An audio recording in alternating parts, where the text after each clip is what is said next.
नमस्कार दोस्तों, आप सभी का हार्दिक स्वागत है आपके अपने PSC अड्डा चैनल पर। दोस्तों अभी हम पढ़ रहे हैं इंडियन ज्योग्राफी को और हमारी जो ये क्लास है ये 5th है। अभी तक जो है काफ़ी कुछ जो है हम जान चुके हैं और हम आगे भी और भी वीडियोस जो है बनाने वाले हैं जिन पर आपको पूरा इंडियन ज्योग्राफी कवर हो जाएगा। दोस्तों अभी तक हमने जो इतना देखा जैसे कि पर्वतीय जो क्षेत्र हैं, आज जो हम इसमें जानने वाले हैं वो जानने वाले हैं कि भारत का जो उत्तरी विशाल मैदान है उसको हम यहाँ पर कवर करने वाले हैं। चूँकि हम देख चुके हैं कि जो स्थलाकृतियाँ हैं यानी कि जो भारत को 5 या 6 जो भूभाग क्षेत्र हैं जिनमें बांटा गया है जियोग्राफी के अकॉर्डिंग, उनको हम जो है 1 बाय 1 यहाँ पर क्लियर कर रहे हैं। तो जो फर्स्ट था पार्ट जिसमें हमने स्थलाकृतियों के बारे में जाना था कि भारत का जो उत्तरी पर्वतीय क्षेत्र जिसमें हमने हिमालय को कवर किया था, और ये जो है हमारा दूसरा जो है टॉपिक है उसी संबंधित स्थलाकृतियों से संबंधित। ठीक है, तो सबसे पहले हम जो है यहाँ पर बेसिक से जानते हैं कि भारत के विशाल मैदान से संबंधित। तो यहाँ पर आपको इस मैप में दिखेगा कि जो भारत को इन 6 डिवीजनों में बांटा गया है, जैसे कि जो नॉर्दर्न माउंटेन्स का इलाका है यानी कि उत्तरी पर्वतीय क्षेत्र जो हम देख चुके हैं। फिर यहाँ पर आपको मिलेगा इसके नीचे जस्ट ये रहा नॉर्दर्न प्लेन्स, यानी कि यही हमको आज इस वीडियो में कवर करना है जो उत्तर भारत का विशाल मैदान है। ठीक है, फिर यहाँ पर आपको इसके नीचे मिलेगा ये है पेनिनसुला प्लाटो, यानी कि जो पठार है दक्कन का पठार या फिर हम कहें कि जो प्रायद्वीपीय पठार है उसको हम नेक्स्ट वीडियो में जानने वाले हैं। तो इसी प्रकार से आप यहाँ पर देखेंगे कि जो भारत की अलग अलग जो है भूभागों में बांटा गया है, जैसे कि यहाँ पर मिलेगा आपको ये जो पूरा तटीय मैदान है आसपास लगा हुआ इसको, तो यहाँ पर हम इसको 1 बाय 1 क्लियर करेंगे। अगले मैप में आपको थोड़ा और इसमें क्लियरिटी मिलेगी, जैसे कि यहाँ पर आप स्पष्टतः देख पाएंगे कि ये जो है नॉर्दर्न माउंटेन्स का इलाका फर्स्ट में कितना विशाल है जिसे हम कवर कर चुके हैं। फिर इसके बाद जो है नॉर्दर्न प्लेन जिसको हम आज इसमें ये दूसरा जो आप हरा हरा पोर्शन देखेंगे ये हम आज इसमें जानने वाले हैं। थर्ड में आता है दोस्तों द डेजर्ट, जो थार का इलाके है इस वाला एरिया, इसको भी हम कवर करेंगे। और फिर फोर्थ जो है यहाँ पर आपको मिलेगा प्रायद्वीप का पठार। ठीक है, ये पूरा इलाका है जिसको हम नेक्स्ट वीडियो में कवर करने वाले हैं। फिर आगे हैं ये कोस्टल प्लेन, आप देख लेंगे इसके चारों ओर जो है फैला हुआ है तटीय इलाका, जो तटीय मैदान है जो समुद्र के पानी के द्वारा जो है काट छाट कर बनाया गया है, उसी को हम आगे पढ़ने वाले हैं। और छठा जो इलाका है दोस्तों ये आइसलैंड वाला इलाका, यानी कि जो हमारे द्वीप समूह हैं उनको भी हम यहाँ पर कवर करेंगे। ठीक है, तो दोस्तों स्टार्ट करते हैं और थ्योरी के और हम रुक करेंगे। तो सबसे पहले भारत के विशाल मैदान के बारे में थोड़ा सा इंट्रो, जिससे आप जो है इसमें थोड़ी सी क्लियरिटी आ सके, आपको लिखने में भी इसमें मदद मिलेगी।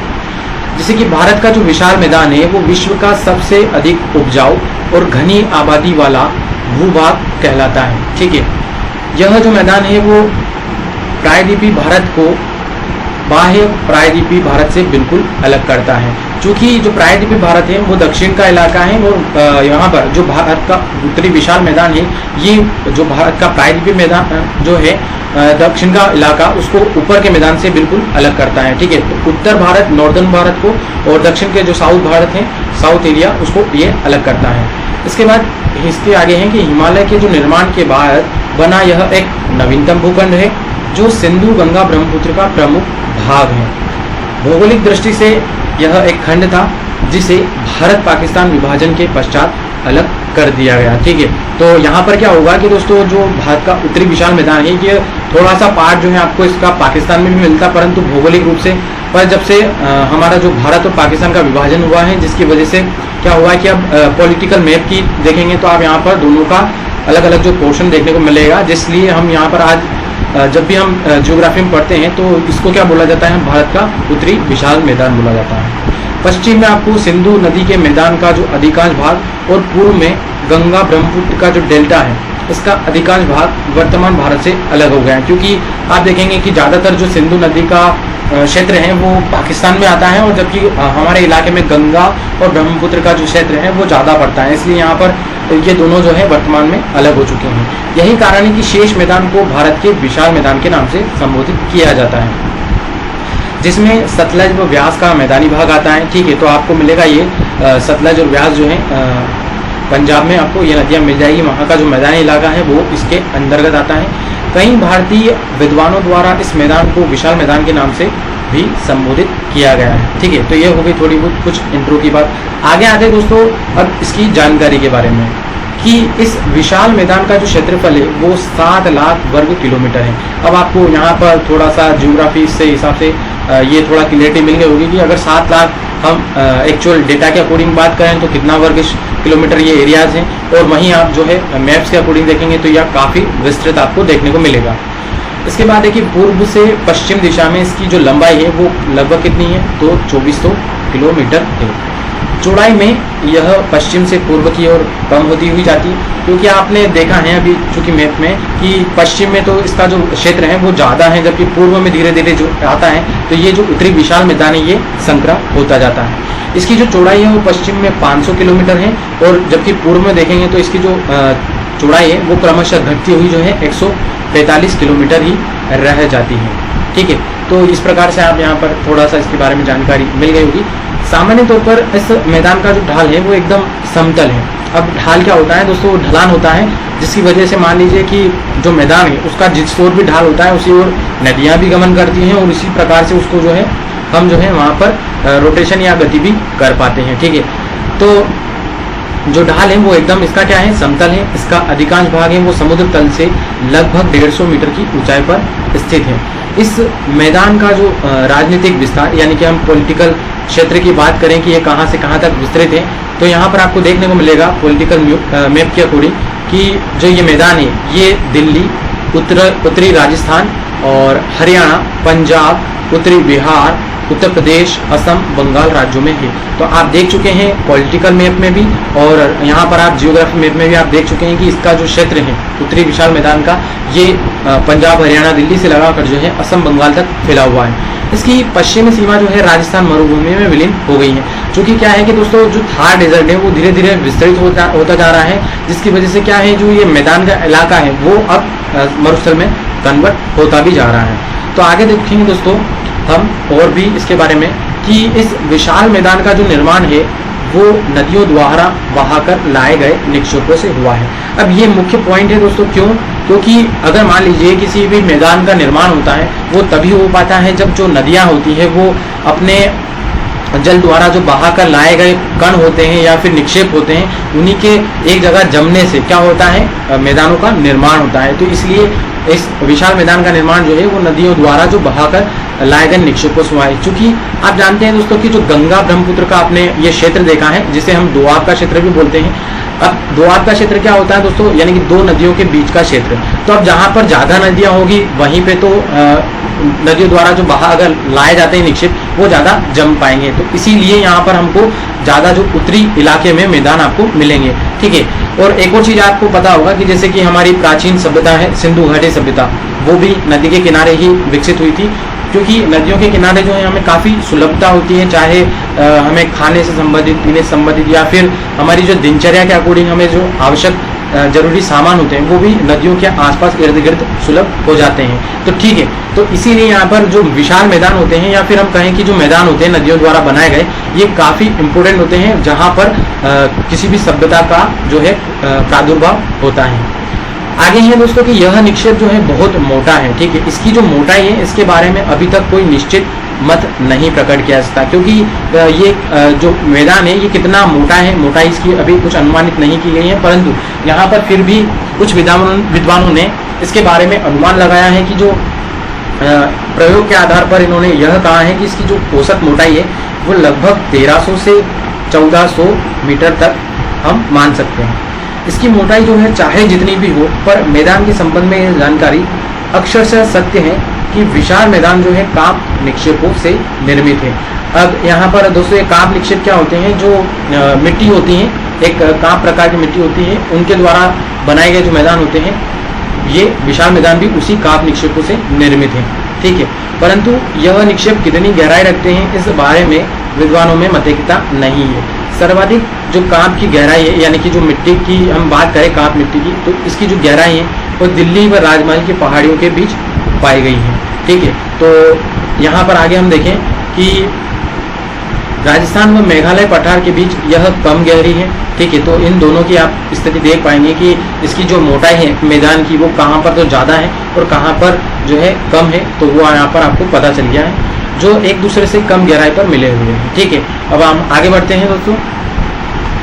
अब इन तथ्यों से यह स्पष्ट होता है कि मैदान के नीचे की सतह जो है वो न तो समतल है और न ही एक सार आपको मिलेगी, अपितु यह जो है असमान व ऊंची नीचे आपको मिलेगी। ठीक है, इस मैदान के गर्त में आर्कियन चट्टानों के मौजूद होने के प्रमाण मिले हैं। अब आर्कियन क्रम की चट्टानें हम देख चुके हैं, तो वो काफी पहले निर्मित हुई थी, इसलिए यहाँ पर ये लाइन आई है कि इस मैदान का जो गर्त है यानी कि बहुत अंदर जो है वहाँ पर जो चट्टानें हैं वो वहाँ पर आर्कियन क्रम की चट्टानों के प्रमाण भी मिले हैं। ठीक है, खुदाइयों में। फिर है दोस्तों की यथा, जैसे कि अरावली पहाड़ियों का जो उत्तरी प्रक्षेप है, यानी कि जो अरावली पहाड़ियाँ हैं दोस्तों, वहाँ पर आप नॉर्थ में देखेंगे जो दिल्ली से होकर हरिद्वार तक फैला है इलाका, इसमें आपको, और पश्चिम में जो मेघालय का पठार है, ये सब क्या है, आर्कियन चट्टानों की उपस्थिति को प्रदर्शित करते हैं। तो ये जितना भी इलाका मैंने यहाँ पर बताया है, अरावली पहाड़ियों से लगाकर जो मेघालय की यहाँ पर पठार आपको मिलेंगे, यहाँ तक जो है पूरा आर्कियन चट्टानों में ये फैला हुआ है उत्तरी विशाल मैदान। इसके बीच के भाग में भी अब काप निक्षेपों से आवृत जो है हो गए हैं। ठीक है, फिर आगे देखें दोस्तों, अब यहाँ पर ये मुख्य हैं, क्योंकि अगर मान लीजिए कि आपको मेंस में अगर क्वेश्चन बनता है तो वहाँ पर इसकी पूछने की ज़्यादा संभावना बनती है कि जो भारत का विशाल मैदान है इसका वर्गीकरण आप जो है कर सकते हैं। ठीक है, तो विशाल मैदान का वर्गीकरण यानी कि जो आप देखेंगे कि हमने इसके बारे में जो जानकारी देखी है वो काफ़ी विस्तृत है, यानी कि ये कितना बड़ा फैला हुआ है। तो इसको अलग अलग जो है भागों में, या फिर हम कहें कि इसको अलग अलग क्षेत्रों में हम जो है पढ़ते हैं, यानी कि जो विशाल मैदान है इसको भी कई भागों में बांटा गया है। इस मैदान का वर्गीकरण जो है करना अत्यंत दुष्कर है, चूंकि आप देख चुके हैं मिट्टी की विशेषताओं और ढाल के आधार पर जो इसका वर्गीकरण है इस प्रकार आप कर सकते हैं। तो भौगोलिक दृष्टि से आप देखेंगे तो जो विशाल मैदान है इसको कई क्षेत्रों में बांटा गया है, जैसे कि भाबर प्रदेश, तराई प्रदेश, बांगर क्षेत्र, फिर खादर क्षेत्र, फिर रेह, भूड़ और डेल्टाई मिट्टी क्षेत्र। तो अब हम इन सभी क्षेत्रों को विस्तृत रूप में चर्चा करेंगे। ठीक है, फर्स्ट है दोस्तों कि भाबर प्रदेश, ये क्या होता है, विशाल मैदान की जो उत्तरी सीमा है इस पर महीन मलबे और मोटे कंकड़ों के मिश्रण से बने मैदान जो हैं उन्हें हम भाबर प्रदेश कहते हैं। ठीक है, तो यहाँ पर क्या होता है, आपको दिखेगा नॉर्थ में हमारा विशाल हिमालय है जहाँ से बहुत सारी जो है नदियाँ वो निकलती है। अब जैसे जैसे वो पर्वतीय इलाकों से मैदानी इलाकों में प्रवेश करती हैं नदियाँ, तो दोस्तों वहाँ पर कुछ जो है भौगोलिक आकृतियाँ बनती हैं, जैसे कि जलोढ़ पंख, जलोढ़ शंकु, इसको हम वर्ल्ड ज्योग्राफी में कवर करेंगे। फिलहाल आप नॉर्मली इतना जान लीजिएगा कि जब नदियाँ पर्वतीय इलाकों से मैदानी इलाकों में प्रवेश करती हैं तो वो बड़े बड़े कणों या फिर जो हम कहें कि कंकड़ पत्थरों या फिर छोटे छोटे कणों को जो है इकट्ठा एक स्थान पर जमा कर देती है। उसी प्रकार से यहाँ पर आप देखेंगे कि जब स्टार्टिंग में हिमालय से जो नदियाँ हैं वो मैदानी इलाके में प्रवेश करती हैं तो यहाँ पर आपको मिलेंगे महीन मलबे और मोटे कंकड़, क्योंकि जो बड़े कण होते हैं या बड़े जो हम कहें कि पत्थर होते हैं वो नदियों में ज़्यादा दूर तक सफ़र नहीं कर पाते, इसलिए वो एंडिंग जो स्टार्टिंग होता है मैदान का वहीं पर जो है वो रुक जाते हैं, इसलिए वहाँ बड़े कंकड़ जो है वो जमा हो जाते हैं। तो इसलिए जो ये हिमालय पर्वत का जो नॉर्थ दक्षिण का इलाका है, जो स्टार्टिंग में मैदान हम कहें तो वहाँ पर आपको मिलेगा भाबर प्रदेश, जहाँ पर काफ़ी बड़े बड़े कंकड़ आपको मिल जाएंगे। ठीक है, तो आप जब कभी भी नॉर्थ में हरिद्वार या यहाँ पर घूमने जाएंगे तो दोस्तों वहाँ पर आपको बड़े बड़े कंकड़ जो है प्रदेश का इलाका मिलता है, जिसे हम भाबर प्रदेश कहते हैं। भाबर प्रदेश गंगा मैदान की उत्तरी सीमा बनाता है। ठीक है, तो ये गंगा का जो इलाका है इसका नॉर्थ सीमा बनाता है और यह हिमालय के पथरीले ढाल हैं जो एक छोर से दूसरे छोर तक 10 किलोमीटर से लेकर 15 किलोमीटर की चौड़ाई तक फैले हैं। इस भूभाग में छोटी नदियों का जल सामान्यतः कंकड़ पत्थर के ढेर के नीचे से प्रवाहित होता है, जबकि बड़ी नदियों का जो जल है वो धरातल पर ही प्रवाहित होता है। अब आप नॉर्मली आपने जब भी देखा होगा कि जो बड़े कंकड़ होते हैं उनमें अगर मान लीजिए कि आप जल प्रवाहित करते हैं वो तो उन कंकड़ पत्थरों के नीचे से प्रवाहित होता है, जबकि जो बड़ी नदियों का जो जल होता है जो ज़्यादा विशाल मात्रा में होता है तो वो क्या होता है, धरातल पर ही प्रवाहित होता है। क्योंकि जब ज़्यादा प्रवाह होता है जल का तो फिर वहाँ पर कुछ भी चीज़ जो है टिक नहीं पाती, परंतु जहाँ पर जल का जो है सामान्यतः लेवल होता है कम, वहाँ पर जो है ये इन कंकड़ पत्थरों के नीचे से प्रवाहित होता है। तो ये हो गया हमारे भाबर प्रदेश के विवरण के बारे में। हम इन क्षेत्रों को अभी मैप में भी देखेंगे। फिर हम यहाँ पर जब नेक्स्ट की बात करें कि तराई प्रदेश, ठीक है, तो इस प्रदेश का जो निर्माण है वो बारीक कंकड़, पत्थर, रेत तथा चिकनी मिट्टी से हुआ है। अब दोस्तों मैंने आपको बताया जैसे कि जैसे ही वो पर्वतीय इलाके से मैदानी इलाके में प्रवेश करती है तो बड़े जो कंकड़ होते हैं या पत्थर हम कह लें, तो वो क्या होते हैं कि ज़्यादा दूर तक सफ़र नहीं कर पाते हैं, इसलिए जो है वो स्टार्टिंग मैदान के फर्स्ट जो हम कहें कि स्टार्टिंग जो सीमा है वहीं पर जो है वो रुक जाते हैं। तो इसलिए उससे निर्मित जो हम प्रदेश कहेंगे उसको क्या कहते हैं, भाबर प्रदेश कहते हैं। फिर जैसे जैसे नदियाँ आगे प्रवाहित होती हैं या आगे चलती है तो फिर जो महीन कण होते हैं या हम कहें कि छोटे कंकड़ पत्थर होते हैं वो फिर आगे तक जो है गमन कर पाते हैं, क्योंकि जो नदियों का प्रवाह क्षेत्र होता है वो काफ़ी आगे तक होता है।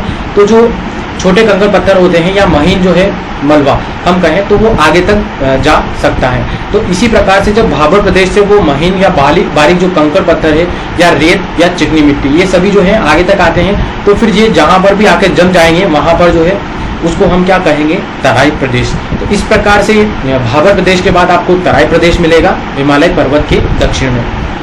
यह जो भाबर प्रदेश के दक्षिण का दलदली क्षेत्र है, अब आप यहाँ पर समझ गए होंगे। फिर जहाँ भाबर प्रदेश में धरातल के नीचे से जल प्रवाहित होता है वहीं तराई क्षेत्र में यह पुनः धीरे धीरे धरातल पर प्रवाहित हो जाता है। अब मैंने आपको बताया जैसे कि जो जल होता है वो बड़े कंकड़ पत्थरों के नीचे से प्रवाहित होने लग जाता है अगर वहाँ पर जल कम होता है, परंतु जहाँ पर जैसे कि मान लीजिए जो तराई प्रदेश है वहाँ पर जो है छोटे छोटे कंकड़ पत्थर होते हैं तो वो जल को रोक नहीं पाते हैं, तो इसलिए जो है जो कंकड़ पत्थरों के ऊपर से ही जल जो है वो प्रवाहित होता है। तो जो नदियों का जल होता है वो कहाँ पर, धरातल पर प्रवाहित होता है तराई प्रदेश में। तराई प्रदेश में ढाल की कमी के कारण जो है पानी यत्र तत्र बहता रहता है। अब यहाँ पर क्या है कि दोस्तों अगर मान लीजिए कि जो तराई प्रदेश है यहाँ पर ढाल जो कम होता है इसकी वजह से जो पानी होता है वो इधर उधर कहीं पर भी बहता रहता है, जिसकी वजह से यहाँ पर क्या होता है, इस क्षेत्र में भूमि सदैव नम रहती है। क्योंकि अगर मान लीजिए कि जो ढाल का इलाका होता है वहाँ से अगर नदियाँ का जो जल है वो प्रवाहित होता है तो वो किसी एक क्षेत्र विशेष से होती हुई निकलती रहती है, परंतु अगर ढाल नहीं होता है तराई प्रदेश में तो वहाँ पर क्या होता है कि जो पूरा नदियों का जल है वो अपने आसपास पूरे क्षेत्र में जो है बिखर कर प्रवाहित होने लग जाता है, इसलिए यहाँ की जो भूमि होती है वो सदैव नमी में बनी रहती है। अब यहाँ पर आप इस मैप में देख पाएंगे कि दोस्तों ये जो पूरा उत्तरी विशाल मैदान हमने अभी चर्चा की है इसमें मैंने बताया आपको कि भाबर प्रदेश और तराई प्रदेश, ठीक है। तो यहाँ पर आप इस प्रकार देख पाएंगे कि ये जो भाबर प्रदेश है तो इस प्रकार का जो चिन्ह है ये मिट्टी कलर में, तो यहाँ पर आप ब्राउन कलर में देख पाएंगे कि ये पूरा जो क्षेत्र है यहाँ पर ये आपको यहाँ पर मिल जाएगा भाबर का प्रदेश। तो यहाँ पर आपको पता है कि उत्तर में विशाल जो है हमारा हिमालय है जिनसे यहाँ बहुत सारी जो है नदियाँ बहती हैं, चाहे वो नेपाल के इलाके से प्रवेश करती हैं, चाहे बिहार या फिर हम कहें उत्तर प्रदेश, उत्तराखंड। तो यहाँ से जितनी भी नदियाँ होती है वो यहाँ पर जो नीचे दक्षिण के इलाके में प्रवाहित होती है। तो यहाँ पर स्टार्टिंग में जो बनने वाला मैदान होता है वो क्या होता है, भाबर प्रदेश कहलाता है, ठीक है। इसके फिर आप आगे बढ़ती हैं दोस्तों नदियाँ, तो उनके जो प्रवाही क्षेत्र में फिर नेक्स्ट मैदान क्या बनता है, वो बनता है तराई का मैदान, ठीक है। तो ये आपको यहाँ पर येलो कलर में मिल जाएगा भाबर प्रदेश के दक्षिण में तराई का मैदान। एक और प्रदेश का मैदान आप देख लें दोस्तों कि जो बांगर का मैदान हमने अभी देखा है जिसकी हम नेक्स्ट में चर्चा करने वाले हैं, तो ये आपको गुलाबी एरिया में आपको मिल जाएगा। ये पूरा इलाका जो होता है ये भारत का बांगर क्षेत्र बोला जाता है।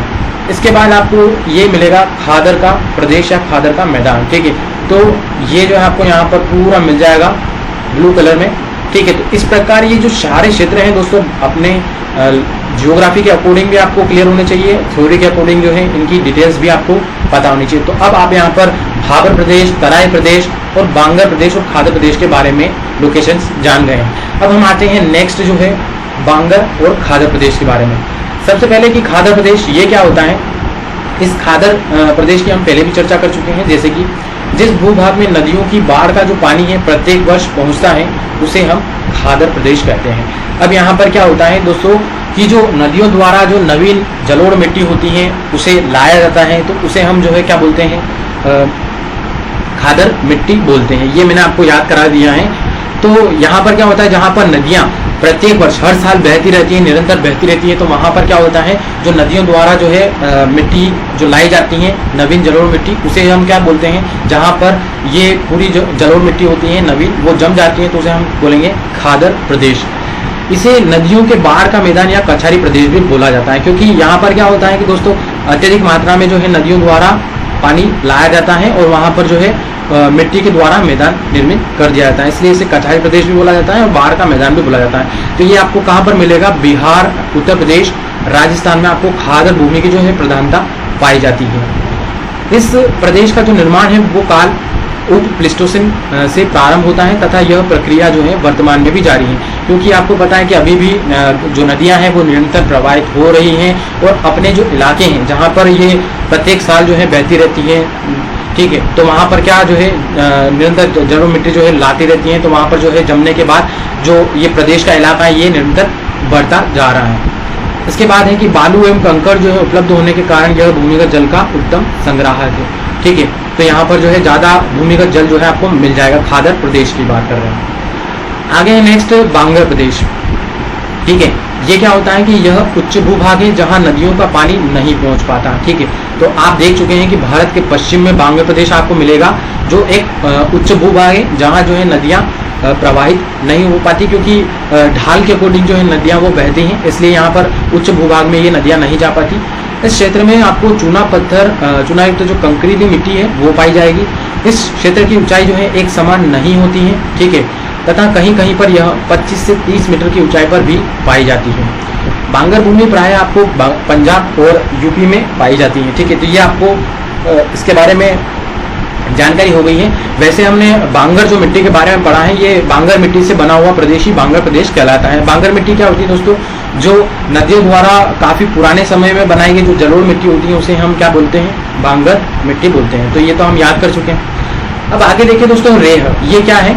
तो बांग्लादेश बांगर जो प्रदेश है इसके सिंचाई कार्यों की अधिकता वाले क्षेत्रों में कहीं कहीं भूमि पर एक नमकीन सफेद परत बिछी हुई पाई जाती है। अब बांगर प्रदेश में चूंकि नदियां प्रवाहित नहीं हो पाती हैं तो वहां पर क्या करने की आवश्यकता होती है? कृषि के लिए सिंचाई की आवश्यकता होती है। तो सिंचाई की जो अधिकता वाले जो क्षेत्र हैं जैसे कि पंजाब और यूपी, यहाँ पर आपको ये जो कहीं कहीं भूमि पर एक नमकीन सफेद परत मिलेगी। इसी परत वाली जो है मिट्टी को क्या बोला जाता है? रेह या कल्लर जो है कहा जाता है। तो रेह या कल्लर क्या हो जाएगा दोस्तों? एक नमकीन सफेद परत बिछी हुई जो है क्षेत्र को हम क्या बोलते हैं? रेह बोलते हैं, ठीक है, जो आपको बांगर प्रदेश में मिलेगा। फिर है कि रेह का जो विस्तार है वो शुष्क भागों में सबसे ज़्यादा होता है, यानी कि भारत का जो पश्चिम वाला इलाका, ठीक है। इसके बाद है उत्तर प्रदेश और हरियाणा का जो शुष्क भाग है, इसके विशिष्ट उदाहरण हैं। तो आपको यहाँ पर ये जो रेह का इलाका है वो यूपी और हरियाणा में मिल जाएगा। आगे दोस्तों देखें कि जो बूढ़ है इसकी हमने चर्चा की है। यह क्या होता है कि बांगर भूमि पर पाए जाने वाले जो है बालू के ढेर, जहाँ पर भी जो बालू रेत होती है, जहाँ पर बालू के बड़े बड़े कण होते हैं, उनका जो एक ढेर होता है उसको बांगर भूमि में क्या बोला जाता है? बूढ़ कहा जाता है।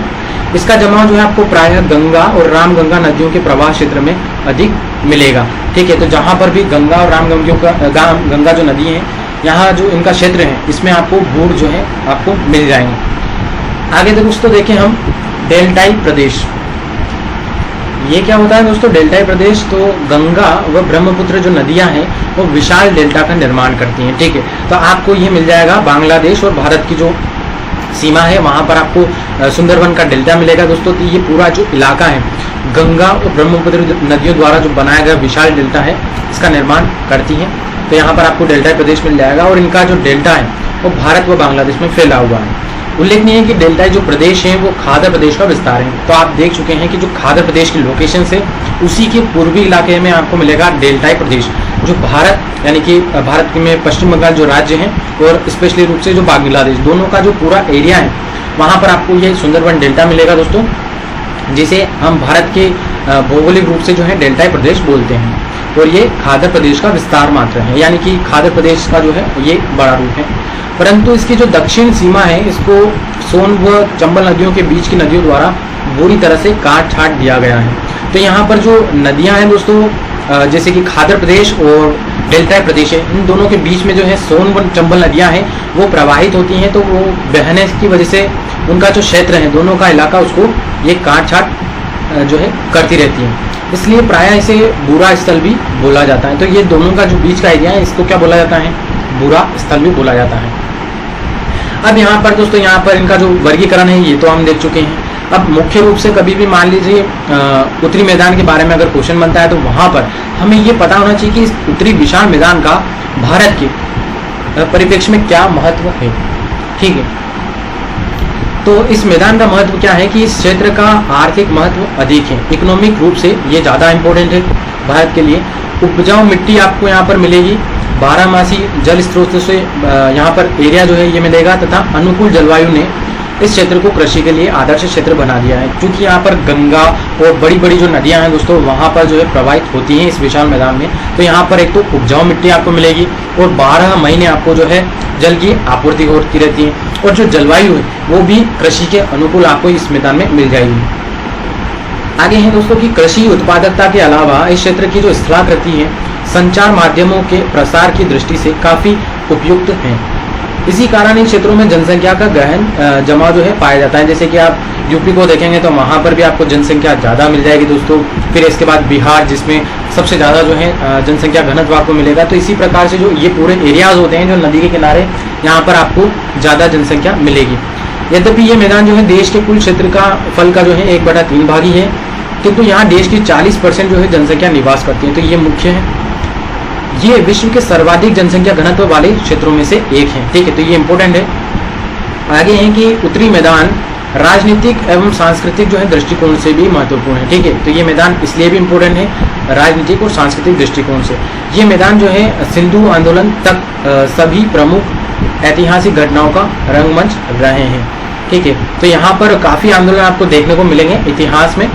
फिर है कि इतिहास के विभिन्न कालों में पटना, कलकत्ता, आगरा, दिल्ली ने देश की राजधानी के रूप में कार्य किया। तो यहाँ पर जो आपने देखा होगा कि इतिहास में भी जितनी भी राजधानियाँ जो बनाई जाती हैं दोस्तों राज्य की, वो इसीलिए बनाई जाती थी जो नदियों के किनारे, ताकि वहाँ पर जो है सारी जो है समस्याओं का निराकरण हो सके या हमारी जो दैनिक आवश्यकता है वो पूरी हो सके। नदियों के प्रति समान व्यक्त करने वाले परंपरागत भारतीयों के लिए यह क्षेत्र अत्यधिक सामाजिक धार्मिक महत्व का रखता है। ठीक है, तो यहाँ पर सोशली रूप से और धार्मिक रूप से भी ये इम्पोर्टेंट है। इस क्षेत्र में हरिद्वार आपको मिलेगा, मथुरा मिलेगा, प्रयाग, वाराणसी, सारनाथ, अयोध्या जैसे तीर्थ स्थल मौजूद मिलेंगे। तो इसलिए ये सब जो है उत्तरी विशाल मैदान हमारे लिए इम्पोर्टेंट हो जाता है भारत के संदर्भ में। तो दोस्तों यहाँ पर हमारा वीडियो कंप्लीट होता है, और आपको ये वीडियो कैसा लगा है मुझे लाइक और कमेंट करके बताना ना भूलें। और अगर आपको इसका PDF चाहिए तो ये हमारा टेलीग्राम चैनल है, इसे ज्वाइन कर लीजिए। वहाँ पर इसको PDF भी मिल जाएगा, हमारी क्लासेस की नोटिफिकेशन भी आपको मिलती रहती है। और अगर आप चैनल पर नए हैं तो चैनल को सब्सक्राइब कर लीजिए, ताकि हमारी आने वाली जो वीडियोस की नोटिफिकेशन है वो भी आपको मिलती रहे। दोस्तों आज के लिए बस इतना ही। आप सभी का मैं तहे दिल से धन्यवाद करता हूँ और शुभ रात्रि।